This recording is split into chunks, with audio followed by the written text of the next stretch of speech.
Hi everyone, greetings, thank you. Tuesday, April the 14th, and it has been a rather chilly one at that, and we're seeing some precipitation start to fall. The camera's are starting to show it looking a little bit like flakes out there, which I think is not necessarily the case, but do look for a changeover. We do have some flakes flying about in your outlook during the course of the overnight. Temperatures are going to be quite cold, and we will then see a rebound thereafter. There are perhaps more days with the mention of sunshine than showers in your forecast. Definitely a couple of dry days towards the latter part of it. I'm trying to squeeze as much sunshine out of it as possible. I'll have that for you in more details in just a few moments.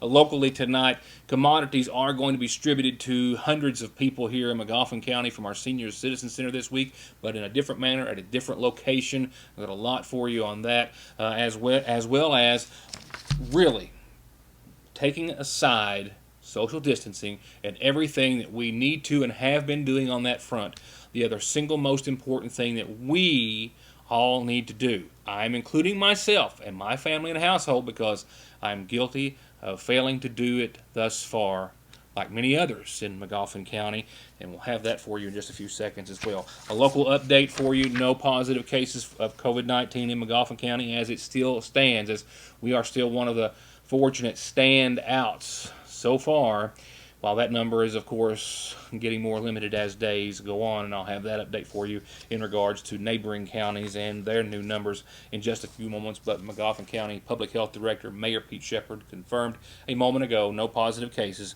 from the Department of Public Health as of yet. He reports another relatively peaceful day, last 24 hours in Sayersville, McFarland County. Several what he refers to as minor complaints, minor in saying that they were easily solved or checked into or remedied. Some complaints of too many being in one store at a time, maybe too many individuals shopping together at one time, all of which are, of course, being checked on by his office and that of the county. And so far, he says we continue to do very well here in McFarland County in those regards. Worldwide, as Kentucky, of course, hit actually two significant COVID-19 milestones yesterday, seeing over 2,000 confirmed cases and over 100 deaths. The world we share together as this globe also did so yesterday. Another grim milestone for the Earth, planet, 2 million cases of COVID-19, according to Johns Hopkins. It took 10 days from go to 1 million confirmed cases around the world to 2 million cases. Johns Hopkins also estimates that 448,000 people have recovered. Those numbers are not quite as set in stone, as they're kind of hard in some cases to get finite details on, but they believe that to be a good estimate at this time. Of the 2 million cases around the world, a fourth from the United States. And as of Monday evening, last night, the estimated death toll around the world from COVID-19 stands at just under 120,000. McFarland County Senior Citizen Center will be distributing commodities this Thursday, but not at the Senior Citizen Center because of the stringent circumstances as well surrounding that operation in that locale. So they're moving it to another location. McFarland County Judge Executive Matt Wireman tells me that after he tells me of what is so far a lacking response by McFarland County and Kentucky, but McFarland County even trailing Kentucky as well. Something I am guilty of not doing as of yet. COVID-19 has put the brakes on a whole lot of things, and that is also including the census, which we all need to fill out either online or on paper as soon as possible. We have this is a subject that you and I talked about, and for obvious reasons is one that we've not talked about enough on the program. And that is the census, which by and large has been sidelined by COVID-19, and that's understandable. But at the same time, I think we need to use COVID-19 as a prime example of why the census is so important. Is that a safe circle there to go around? Oh, absolutely. We know that this COVID-19 is temporary. And we know that, like you say, this has hampered our efforts to go out and do the door-to-door, which is usually what the census workers do every 10 years. There's now a big push, obviously, with everyone staying at home, working from home, that we push the online version. But they've still mailed out, I think, a second round of the census data through the mail, because I think there's a lot of folks in McGoffin County didn't get it the first time, me being one of them. But the census is so important, not only to McGoffin County and Sayersville, but for the state of Kentucky. The feds allocate billions of dollars annually, and a lot of it flows through the state. And if Kentucky has a higher reporting, then obviously we'll get a higher percentage of those billions of dollars. Then once Kentucky gets their allocation, it usually flows through the state, and then the state divvies it up to the counties. So we want to have everybody here reported that we can. That way we'll get our fair share of the money that comes through Kentucky, from the feds through Kentucky down to the local level. The things that this funds, it helps our schools with the National Free Lunch Program. It's the Special Needs Program, the Title I program, Head Start, just to name some of the bigger programs. This also has to do with elderly housing. There's child abuse. There are just so many different types of things that they allocate billions and billions of dollars. I'm talking hundreds of billions of dollars annually, and we got to make sure we get our numbers up. Right now, I look and see that nationally, the United States, 48.6% of what they believe is out there has participated, and Kentucky's ahead of that a little bit at 50.4%, which makes us 17th in the nation. McGoffin County, as of 3 o'clock today, was 26.5%. And as I look at all the counties in the nation, and there's 3,203 counties and parishes in the United States, we rank 2,760. We can do a lot better than that. I know we can, and we need to. This is extremely important, even though, like I say, we've got this crisis going on with this pandemic, but we need to get on this census, and there's going to be a big push coming from my office, from the schools. As I understand it, there should be a one call going out soon, telling everybody to fill their census out, because it's vitally important to the schools too. Is there a single thing, other than our social distancing and everything tied to the COVID pandemic, is there a single thing any more important that we as a community need to be doing right now? I mean, that's where we are with this. Absolutely, and it's easy. If you've got online access anywhere on a smartphone, on your iPad, tablet, on your desktops, whatever, you go to 2020census.gov, and if you haven't gotten anything in the mail that has a number on it, because it'll ask you for that, you click you don't have a number, and you still go through and you fill out that data. 10 minutes, it's done, and you've done a great service to your community and the Commonwealth of Kentucky. Real quickly, I want to touch on one other thing, and that is commodity distribution for our seniors. It is going to happen this Thursday. I know that Marlene, the director, is contacting those people individually. But for them, just to get that information out there, but also to the public, as to kind of understand what's going on. You guys have had to revamp how that's going to work Thursday. Tell me about it. Yeah, typically what the Senior Citizen Center, Marlene, has done is they've had the folks come down to the community center and get a shopping cart and go by and get the items. There's several items, about 9 to 10, 12 things to get.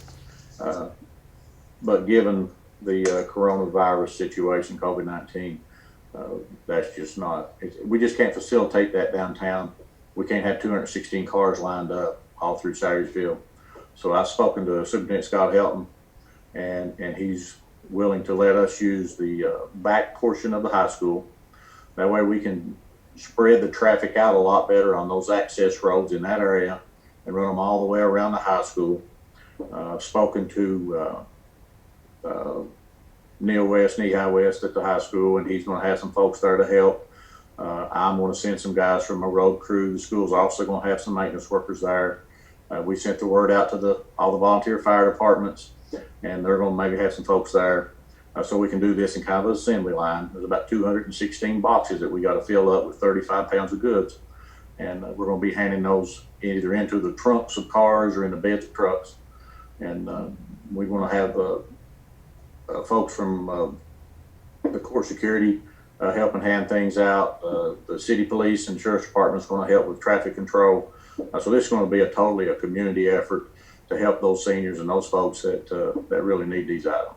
Hey everyone, you have to check out our pet of the week. This is Christine, and Christine is a wonderful little girl who's looking for a forever home of her very own. So you might want to consider making her a part of your family today. Right now is a great time to get your new furry family member acclimated to its new home, and cats and dogs make the best friends in the world with unconditional love for everyone. So if you're looking for a new best friend, Christine might just be the one. The adoption fee is only $50, and that includes spay, rabies, dewormer, and flea treatment at the Johnson County Animal Shelter. Our pet of the week, sponsored by Dr. Tom Abel of Able Eyes in Lexington, who wants to remind us all to stay safe, stay home, and his office will be back open before you know it.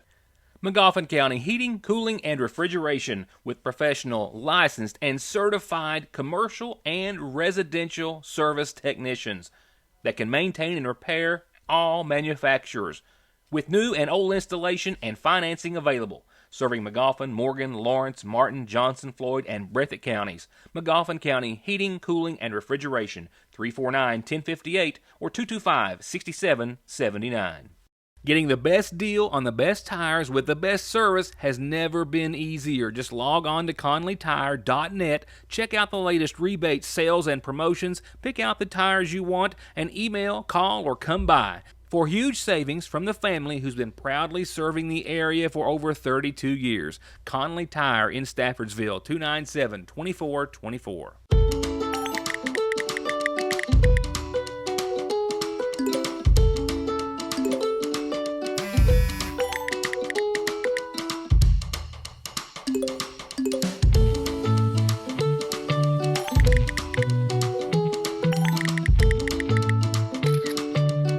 With the power to bring us together even when we're far apart, we keep families connected. We are you.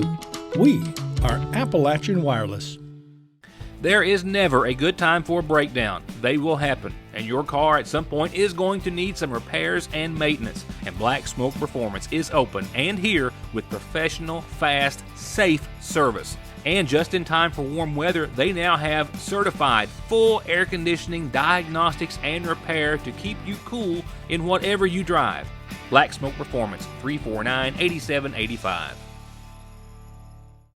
Your Sagersville Lee's Famous Recipe wants to remind you that you can call ahead, prepay, or drive through, and rest assured that we are taking every precaution possible to keep our customers and our employees healthy, happy, and fed. And thank you for your patience and your patronage during these most difficult times. And to help make them a little easier, we're offering $5 off our 16-piece family pack and 20-piece family pack meal deals.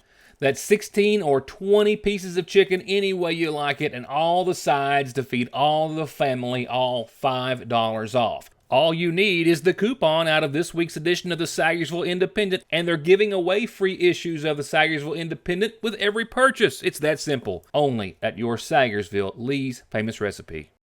The map and COVID-19 are both closing in on McFarland County. We here geographically are completely surrounded in McFarland County by other counties, with the exception of Wolfe, who all have cases of COVID-19 after neighboring Floyd County became the latest to report their first case. The Floyd County Health Department, keep in mind Floyd County just not caught up on the statewide count map here, but imagine it should be shaded in blue, just as is practically every other Eastern Kentucky county.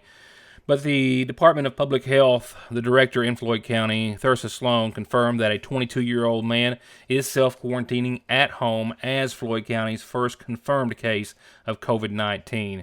She also reported that he is doing well in that self-quarantine at home, and that the health department and others are working to contact anyone who he may have been in contact with recently to inform them to take the proper procedures. Floyd County confirming its first case.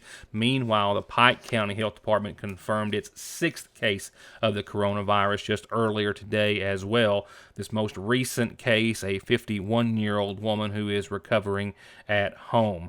The other patients are, of course, as we've been documenting, a 28-year-old man, a 79-year-old woman, a 51-year-old woman, and a 69-year-old man, and one 62-year-old man, as we reported to you, passed away just days ago at the Pikeville Medical Center. Of the others, the 3 are said to be recovering at home. 1 is still hospitalized in Pike County. And with Floyd County to be shaded in light blue soon, that will leave, as far as Magoffin County is concerned, related to our neighbors, Magoffin County almost by itself, neighboring Wolfe County, which of course just barely does border Magoffin County, but does, will be the only 2 counties in our little circle of eastern Kentucky without confirmed cases, at least today. A few other things very important, COVID-related. Treasury Secretary Stephen Mnuchin said that 80 million Americans should get their stimulus checks via direct deposit by tomorrow. I've spoken to some out there who have received theirs as of today. He says that those who do not receive their check by Wednesday will need to enter their banking information to the IRS if they want to get their check via direct deposit. The Treasury Department and the IRS has launched a new web tool that will allow Americans to register for stimulus payments should they need to do so. Here's how it works. If you have not filed your income taxes for 2018 or 2019, if you make an annual income that puts you under the threshold to have to file, or you're an individual for other reasons which does not have to file taxes, you need to go to irs.gov. The Treasury Department and the IRS launching this new website which will allow Americans to register for those stimulus payments which have started showing up in bank accounts as of this week.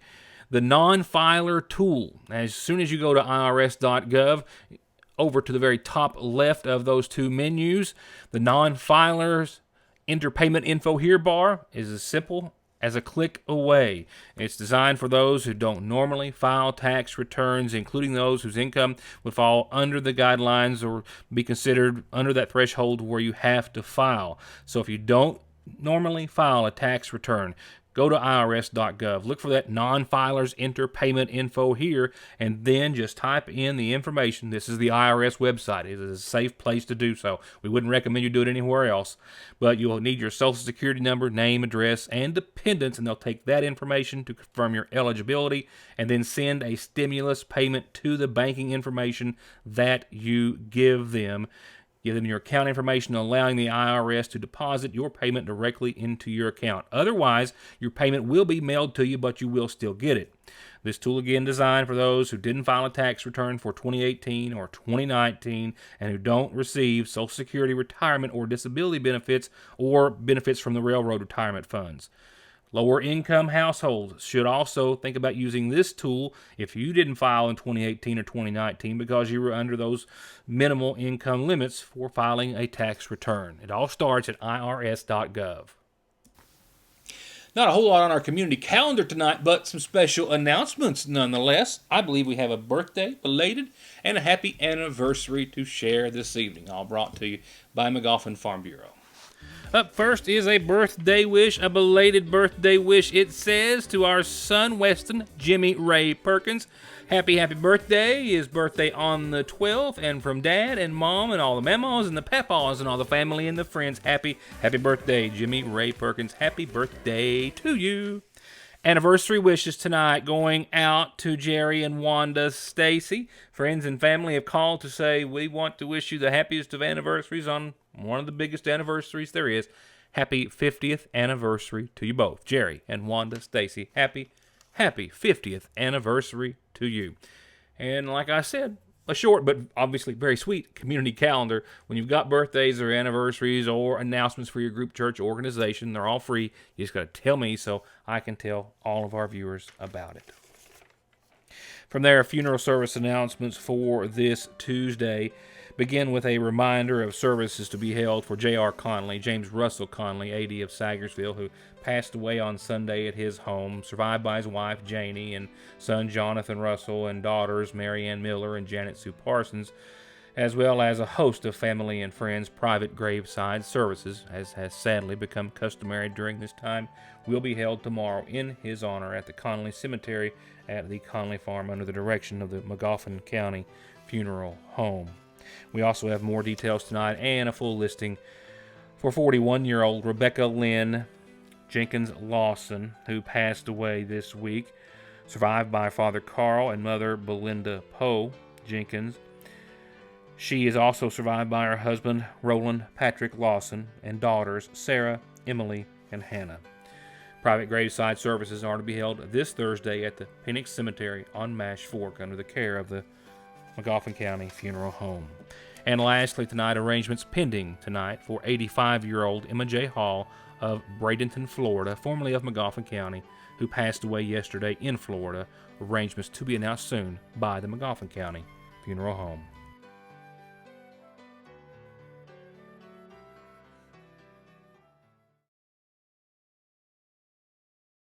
Times have changed, now and suddenly more than ever. Our lobbies might be closed, but the Sagersville National Bank wants to remind our customers that we're still here, we're still working to provide our community with as many services as possible. During this time especially, we encourage all of our customers to take advantage of all the options we offer to manage your accounts from the convenience of your home. 24-hour internet banking and bill pay, 24-hour telephone banking, remote deposit, automatic loan payments, and wire transfers are also still available to our customers. And we're still here during our normal hours. Mondays through Fridays, the main drive-thru is open from 8 until 3, and the branch drive-thru is open from 8 until 5. And the branch drive-thru is also open on weekends, Saturdays 8 until noon, with ATMs available 24/7 at both locations.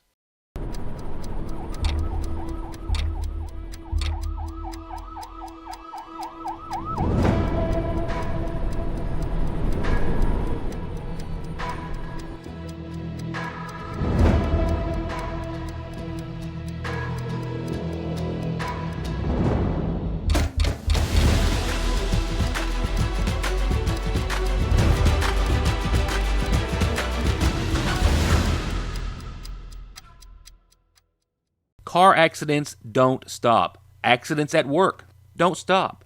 Disability and SSI cases don't stop. Your legal needs and concerns don't stop for the coronavirus, and neither does McFarland Tinker. They are open, able to schedule appointments per CDC guidelines, and always available for telephone and video conferences. Please, be safe, be smart, stay home, and don't let your legal needs fall victim to the pandemic. Call McFarland Tinker and let them take care of them for you. Creekside Stitching and Feed is the place to go for all of your custom embroidery needs. Shirts, caps, jackets, and more. And they've got the best prices on value-packed dog food, blue ribbon beef mix, kickin' chicken, and shell and cracked corn. And premium quality gates, hay rings, and bunk feeders, plus metal carports and garages as low as $1,400 installed. For all of your embroidery, feed, and farm supplies, Creekside Stitching and Feed, 1 mile up Bear Branch off of Route 30. More from Bashir in just a few moments. Right now, no calendar announcements for this Monday, but sadly, some obituaries that I need to pass along, including one for a very beloved friend and neighbor of ours, Mr. Joe Oney. A message from the Frasers Prater Drugstore and Seasonal Shop families. Prater Drug wants you to know that you can now call, use Facebook, or use our Refill RX app to get your prescriptions refilled. And the drugstore also has designated curbside pickup parking in front of and behind the store. Simply call 349-3135. And at the Seasonal Shop, they're still posting new arrivals and taking orders with free shipping on most everything anywhere in the entire United States. And they're offering scheduled curbside pickup. Just message them on Facebook, Instagram, or email at seasonalshop@yahoo.com. Frasers Prater Drugstore and the Seasonal Shop says let's all do what we can to help and protect our neighbors and loved ones. All Pro understands that we are all just trying to make it through these most difficult of times, and they want you to know that they're here to help with any repairs or projects that you need done. Big or small, doesn't matter. They've got 0% financing for 18 months and long-term financing if you need it.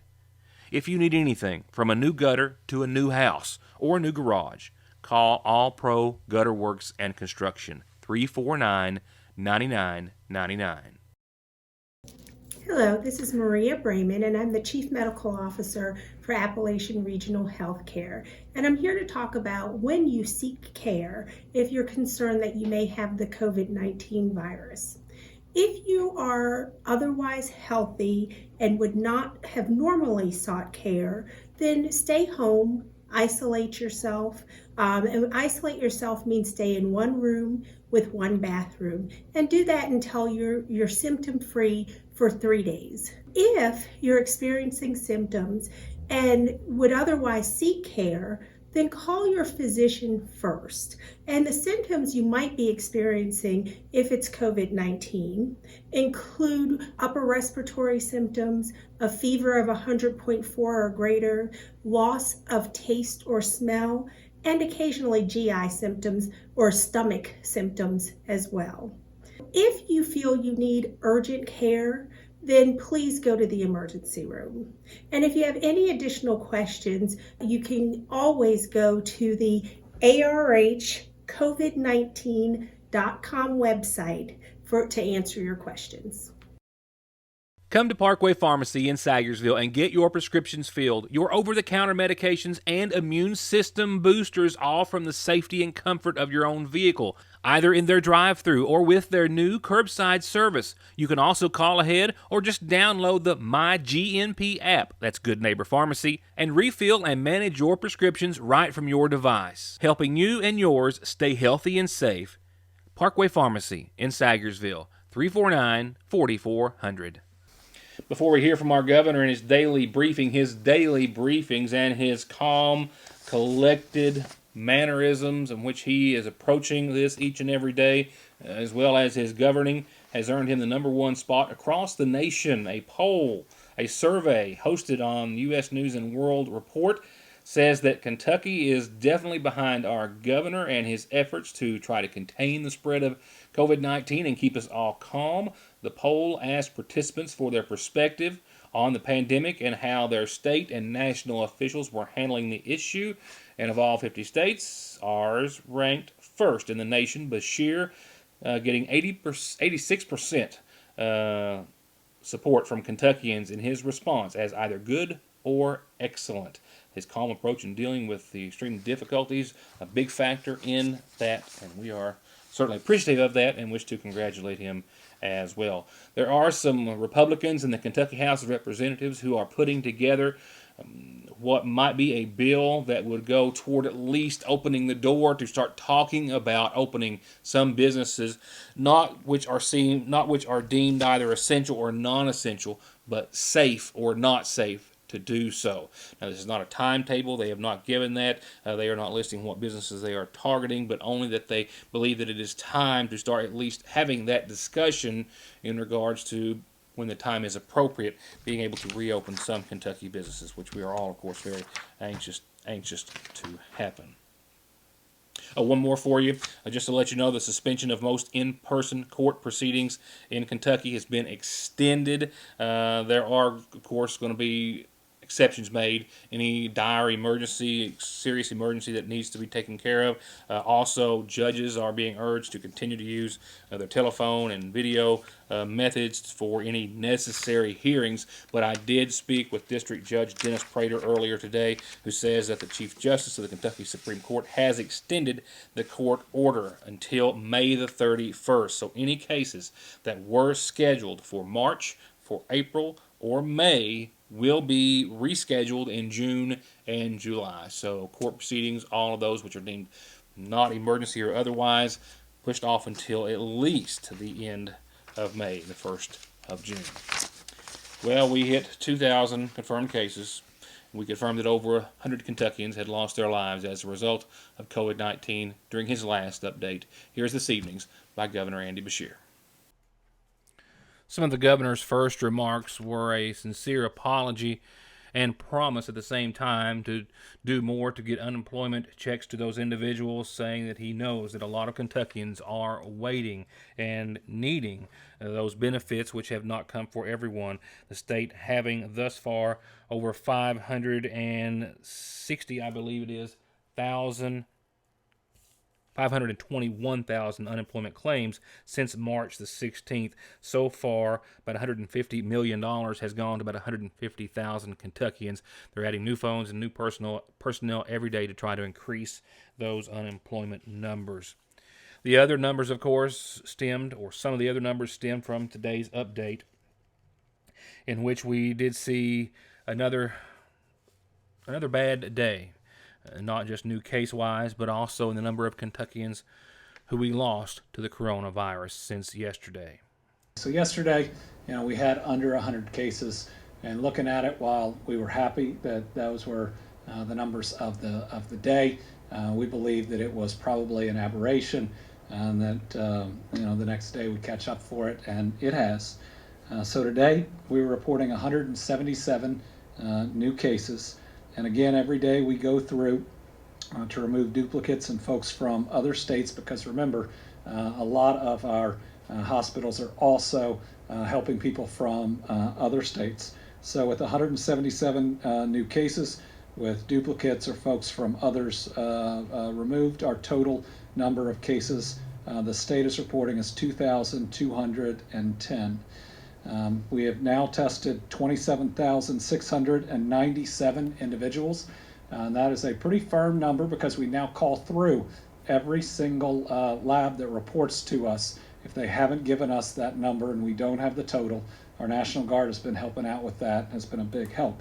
Now, every day we learn about new labs, and oftentimes by the time we get to them, they've conducted a number of tests, so this is a firm number pending any new lab that's out there or that hasn't been reporting to us.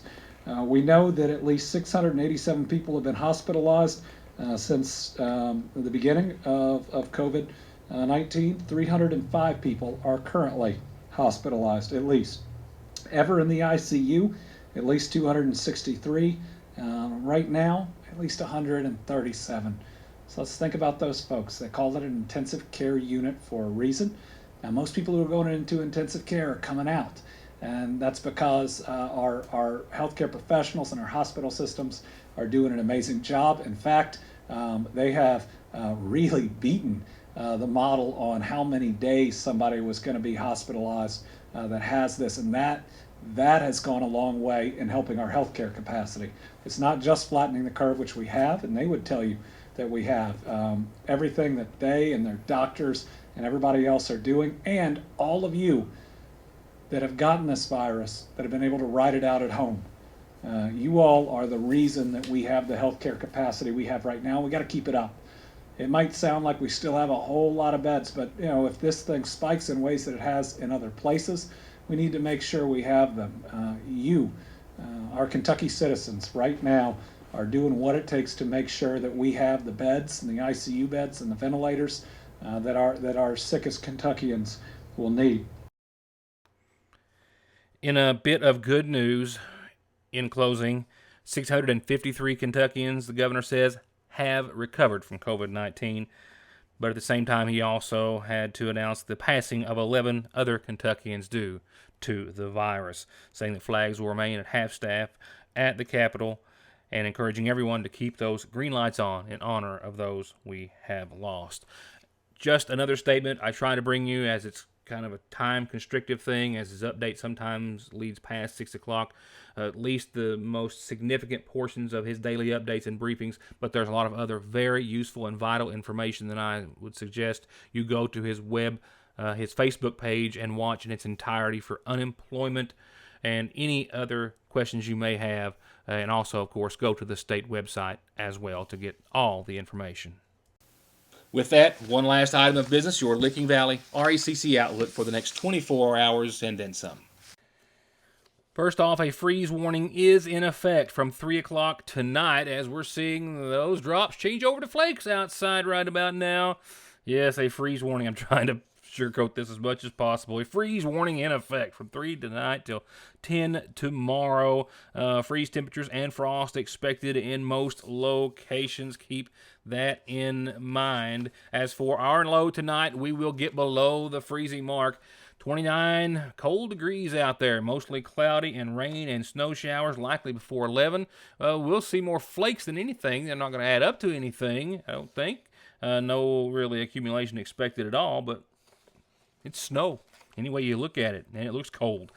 Flurries, of course, will continue after those showers till about 11 or 1 or so.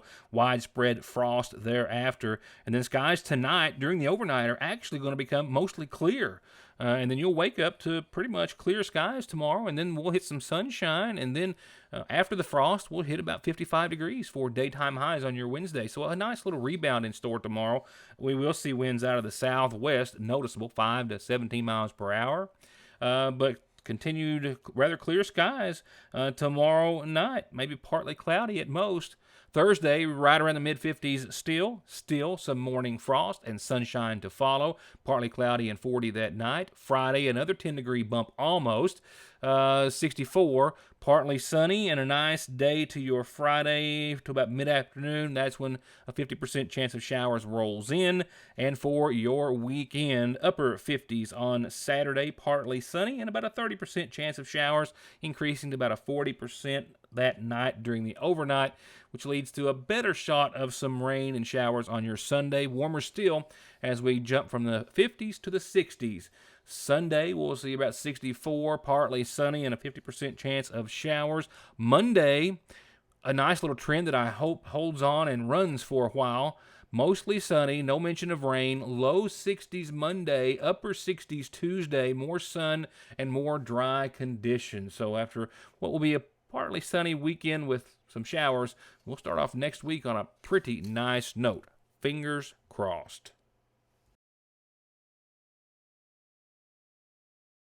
That's my time for now. Stay warm this evening, stay home, stay safe, and stay tuned tomorrow to more of Your News Today. Good night, everyone, and thank you for being here.